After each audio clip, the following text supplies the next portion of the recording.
ginawa kong best ko para sa kanila. At yun na lang po. Sabi ko nga ganoon talaga. Hindi natin hawak lahat ng isip ng tao. At kahit complete tayo ng requirements, di ba, pinaghandaan natin ito, pero ganoon pa rin yung nangyari. Ayan. Hola. Hello. Buenos días. Joanna. Aló. Hola. Hola. Sí, buenos días. Buenos días. Oh. Sí, Aura, ¿cómo? buenos días. Ajá. Aura, ¿dónde está? Yo he venido a dormir aquí en... Hotel. Okay. Aura, Bueno, ¿qué hora tú vas ahí de aeropuerto? ahora yo ir ahí. Okay. Ahora vete ahí, ¿no, Joana? Después, Sí.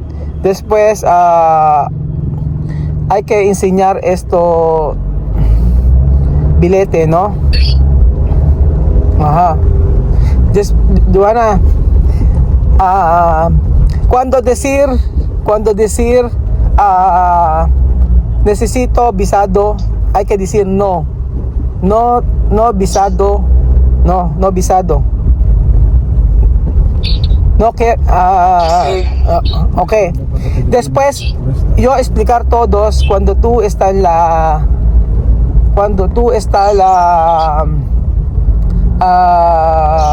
aeropuerto, ¿no? Okay. Después cuando decir dónde tú trabajar, ¿qué tú decir?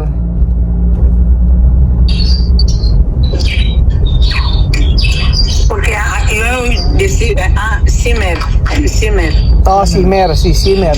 Así. Tapos yung kaibigan niya umalis na ka. Después hay que decir tu amiga, compañera ha ido ayer, ¿no? Sí. Okay. Después hay que decir hoy tú estás en las Pilipinas 28 horas, 28 días, no 27, 28. Ajá. 28 días, solo vacaciones, ¿no? Ajá. Joanna, no necesito tu maleta entrar de allí. Solo necesito check-in de facturación. Tu maleta está pequeño.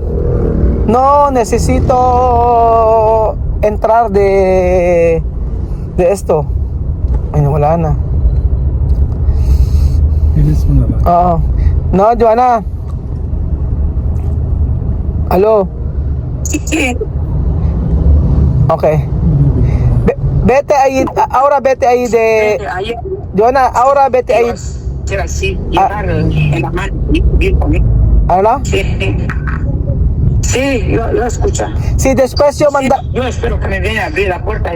Ajá. Después yo explicar todo, Joanna, ¿cómo se? Explicar todo de documento yo mandar documento, y también de billete. Después yo enseñar tú, ¿no? Cuando ir al aeropuerto, ahora vete a ir al aeropuerto, ¿no? Después yo explicar todos, ¿no? Okay. Yo llama a mí, ¿no? Okay. Calma, ¿no? Joanna, tranquilo. Okay?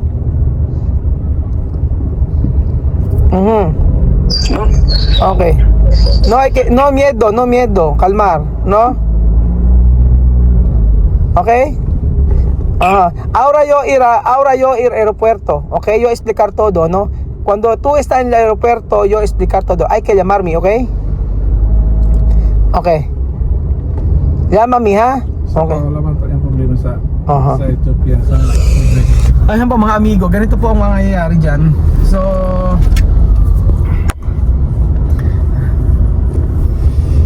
ang flight po nila ay antay natin si Joanna. Ang flight po nila mga amigo ay sabi ko nga po, Malabo to Ethiopia. Baba ng Ethiopia. Tapos pagkayari sakay ng isang eroplano.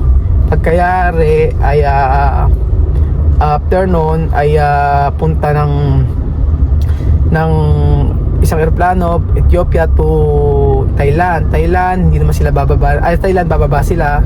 Tapos mag-aantay sila doon, sasakay silang Philippine Airlines. Pagbaba nila dito ay Philippine Airlines na. Yun po mga amigo. And then after po noon, ang mangyayari po ay from Thailand. So ganito po ang sistema. Kapag nakalabas na po sila ng immigration sa Equatorial Guinea, sasabihin sa akin ni Joanna, sabihin sa akin kung paboard na sila at makakaalis na sila. And then ganito po ang gagawin namin ni Kuya Berjon mga amigo. Kami po ay magbubook ng ticket pa Thailand. So magbubook kami ng ticket pa Thailand, and then after po noon, ay pinag-usapan pala namin ni Joanna ito. Sabihin ko sa inyo para hindi na po i-translate nyo, para hindi na po i-translate kasi napakahirap po magawa ng subtitle para maipalabas din po agad yung video na to. So pinag-usapan namin ni Joanna, sabi niya siya daw ay nasa hotel at doon daw siya natulog. So pinaano ko sa kanya na sabi ko, kasi gusto niya matulog sa airport lang. Sabi ko, huwag ka matulog sa airport. Sabi ko, mag-hotel ka dyan. May mga murong hotel dyan. May mga tig-1,000. Ayan, tig-1,000 hotel. Pwede na. Ngayon, mga amigo, nag-imuti, kumuha ng hotel. Tapos pagkayari, ayan, papunta na sila sa airport. Sabi ko sa kanya, i-explain ko sa kanya lahat ng gagawin niya pagka nandun na sa airport. Sabi ko sa kanya. Tapos bibigyan ako ng dokumento. Ang dokumento na yon ay kailangan ipakita niya o kailangan ma-print out niya. Ipapaprint ko yon doon sa airport. Meron naman doon. Tutulungan naman daw siya. Ngayon, ito na, magbubook kami ng ticket kapag nakapasok na sila ng immigration doon sa AG, pero hanggang sa AG. Tapos pagkayari ay mag-ano kami, mga alas 7 na siguro yun, or mga alas 5, alas 6. So pag mga alas 6 po mga amigo, at mga alas 6 po at nandun na sila Joanna sa may aeroplano, ay magbubook na kami. Tapos pagkayari mga alas 7 kung meron pong flight ng ganun, alas 7, alas 8, alas 11 ng gabi. Ang alam ko may alas, sabi ni Ate Jackie sa akin, alas 11:45 meron pang flight, so pwede rin yun. Tapos pagkayari po noon, magbook kami Thailand. Kinabukasan din po, pagdating nila Joanna sa Thailand ng 6:15, doon kami magkikita sa may mismong ng Philippine Airlines. Opo, sa may Thailand. So mag-i-stay kami na siguro ng isang araw doon, sa isang araw lang. Parang ilang hours lang yun. Tapos pagkayari, sabay-sabay na kami sa may sabay-sabay na kami sa may from Thailand to Philippines. So ako na po ang kasama sa kanya para po mas madali po para sa akin, kasi ako talaga mas nakakilala sa kanya. Kami ang magkasama talaga. So medyo mahal lang ang ticket mga amigo. Nag-check kami kanina. Ang flight ay aabot ng halos 76 ma? Halos 76,000 parang ganun yung ticket namin, kasi biglaan po yung pag-fly namin. Oo, yung flight na to. Kaya ayun, bali antayin nyo na lang po kung ano po ang mangyayari. Pero iidlip muna ako kasi papunta pa lang alas 2 pa lang dun eh. So alas 2 mga alas 9, saktong-sakto lang yung oras. Ano? Yung passport? Ayun nga pala, yung passport pala sasabihin ko. Ngayon kukunin yung passport kasi namin mga amigo ay nasa Metro Manila. Nasa market lang naman sila. Sa market muna tayo pupunta. Taguig. Oo, ganon. Taguig pa tayo pupunta? Ano na? Taguig o sa... Hindi, sa airport tayo magkikita kasi yung ano po namin, yung passport namin, ID ka no? Yung passport po namin ngayon mga amigo ay nandun po sa isang agency, kasi nga po di ba kumuha kami ng Japan visa, pagkayari po ay nandoon sa kanila, kukunin namin. So demo yung passport nila Lenlen na ibibigay ko sa lahat Oo, ikaw na bahala, magkikita sa airport. Ang kukun lang namin yung passport namin. Oo, tapos pagka kami ay nakaalis, balikan mo kami bukas ng anong oras ba bedyo nun? Alas 11:15 ng gabi. Bukas? Dito sa Pilipinas? Alas 11 na bukas. Gabi na. Oo, Tawagan mo na. may message lang kita. Oo. Alas 11 pala yung namin. Oo. Kaya Dating natin ito alas 11. Ano na? Kasi ang dating. Kaya nga, late na yung dating natin dito sa kami natuloy lang. Pero kailangan na pinagpipray ko mga amigo talaga na makaalis sila Joanna kahit sa EG lang para doon. So hindi pwedeng hindi siya makaalis mga amigo. Pero hindi namin kasi hawak ang mga sa totoo lang hindi namin hawak yung sa immigration doon. Kung kahapon nga, di ba, hindi sila nakaalis eh.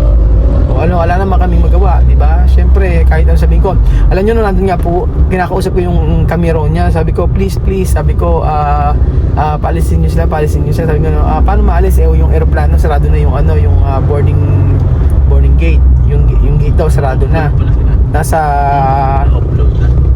aeroplano, nasa aeroplano, takaalis na yung aeroplano, paalis sa aeroplano, ganon. So wala din na magawa.